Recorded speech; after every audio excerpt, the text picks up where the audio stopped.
நம்ம வந்து துப்பாக்கியில் எடுத்துக்கிட்டிங்கன்னா அந்த பஸ்ஸு பிளாஸ்ட்லேருந்து கதை ஆரம்பிச்சிடும். அது கரெக்டாக கேப்டன் பரவனோட இன்ஸ்பிரேஷனில் தான் அந்த ஃபஸ்ட்டு 20 மினிட்ஸ் இருந்தது.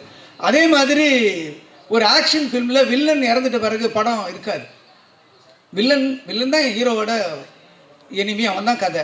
வில்லன் இறந்துட்ட பிறகு படம் இருக்கவே இருக்காது. ஆனால் வில்லன் இறந்ததுக்கப்புறம் 10 நிமிஷம் படம் ஓடும். அதுதான் எனக்கு திருப்பி ரமணாவில் இன்ஸ்பிரேஷன் ஆச்சு. ரமணாவில் வில்லன் இறந்த பிறகு திருப்பி 10 நிமிஷம் இருந்துச்சு. ஏன்னா பார்ப்பாங்க அப்படின்ற ஒரு நம்பிக்கையை வந்து எனக்கு அந்த படம் கொடுத்தது. அவ்வளோ பெரிய பிரம்மாண்டம், ஒரு ஆச்சரியமான ஒரு பிரமிப்பு அந்த படம் கொடுத்துச்சு. அந்த அந்த படத்தில் வந்து லியாகத் அலி கான் சாரோட வசனம் ஆகட்டும், நான் ஒரு ஷோவில் வந்து லிட்டரலாக என்னன்னு 36 இடத்துல கிளாப்ஸு டைலாக் மட்டுமே இருந்துச்சு. ஸோ அப்படிப்பட்ட ஒரு அற்புதமான படம். அந்த படத்தை பண்ணிட்டதுக்கப்புறம் அதே கேப்டனை வச்சு நான் ஒரு டைரக்ட் பண்ணுவேன் அப்படின்றதும் எனக்கு ஒரு கனவாக இருந்தது. அதே மாதிரி என்னுடைய திருமணத்தை அவர் நடத்தி வச்சாருன்னு நினைக்கும் போது அதுவும் எனக்கு ஆச்சரியமாக இருக்குது.